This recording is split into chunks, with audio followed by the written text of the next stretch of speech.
लाडले विधायक एक दिवसीय उपवास पर धरने पे बैठे हुए हैं, जिसमें सैकड़ों छत्तीसगढ़ गृह निर्माण का नारा हुआ करता था, हम मकान नहीं घर बनाते हैं, घर। की राष्ट्रीय दर में वृद्धि के बाद लाठीचार्ज होता है, उसके बाद भिलाई नगर विधायक जो है उपवास पर बैठे।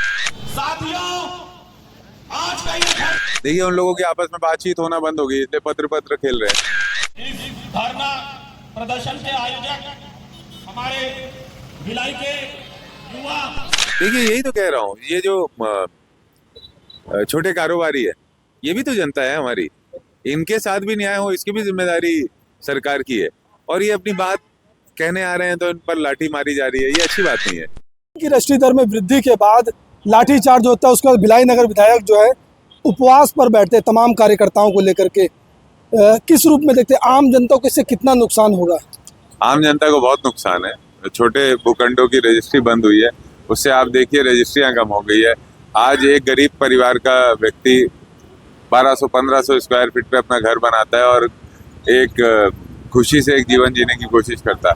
ये सब अब बंद हो गया, ये पॉसिबल ही नहीं है। तो ये बड़े व्यापारियों को फायदा इससे पहुंचेगा और ज़्यादा उससे ज़्यादा कुछ होना जाना नहीं है। जो आम व्यापारी हैं, कमज़ोर वर्ग के लोग हैं, मिडिल क्लास के लोग हैं, उन लोगों को इससे नुकसान होगा।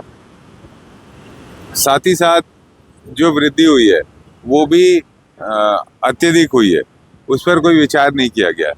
800% तक की वृद्धि ये प्रैक्टिकल नहीं है, इसको वापस लेना चाहिए सरकार को। इस विषय बृजमोहन अग्रवाल जो रायपुर के सांसद, उन्होंने भी पत्र लिखा सीएम साहब को। देखिए उन लोगों की आपस में बातचीत होना बंद हो गई, इसलिए पत्र खेल रहे हैं। अब देखिए बृजमोहन जी चिंता कर रहे हैं, मंत्री कैबिनेट मिनिस्टर कह रहे हैं कि नहीं सब कुछ all is well, all is well. अब इतने बड़े मंत्री, इतने बड़े नेता, मतलब इतने बड़े सांसद, इतने बड़े पूर्व मंत्री बृजमोहन अग्रवाल जी का संवाद नहीं है सरकार में कि उनको चिट्ठी लिखना पड़ रही है, तो समझिए जनता का क्या हाल होगा। ये देखने समझने की जरूरत है। अब तक हमने देखा कि तमाम पॉलिटिकल दल के लोग प्रोटेस्ट करते, पर इस बार जो जमीन के कारोबारी है, कारोबारियों को आंदोलन करना पड़ा, उनको लाठीचार्ज का सामना करना पड़ा। देखिए यही तो कह रहा हूँ, ये जो छोटे कारोबारी है ये भी तो जनता है हमारी, इनके साथ भी न्याय हो इसकी भी जिम्मेदारी सरकार की है। और ये अपनी बात कहने आ रहे हैं तो इन पर लाठी मारी जा रही है, ये अच्छी बात नहीं है। इसके खिलाफ हम आज आंदोलन पे हैं और पूरे प्रदेश में आक्रोश है। किसान परेशान, नाराज हैं इससे, छोटे व्यापारी वर्ग के लोग नाराज हैं इससे, और ये तुगलकी फरमान है, इसको वापस लेना चाहिए सरकार। क्या माना जाए, मतलब क्यों इस प्रकार की जो वैल्यू को जो है इंक्रीज किया गया, क्या लगता है?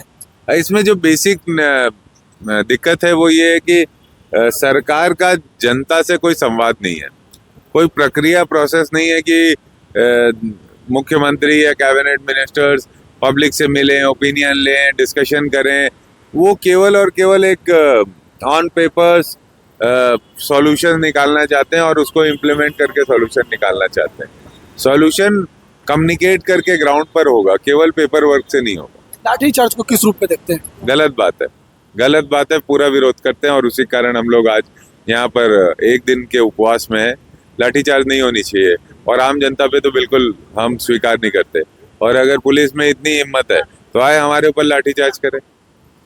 तो बिल्कुल विधायक बिलानगर देवेंद्र यादव जी एक दिवसीय उपवास पर बैठे हैं।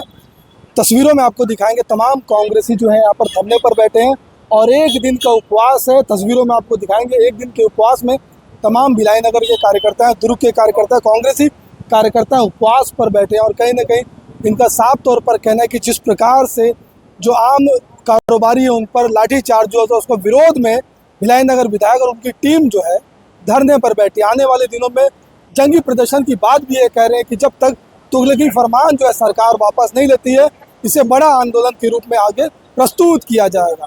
बेहतर खबरों के लिए बने रहें बेहतर संवाद के साथ।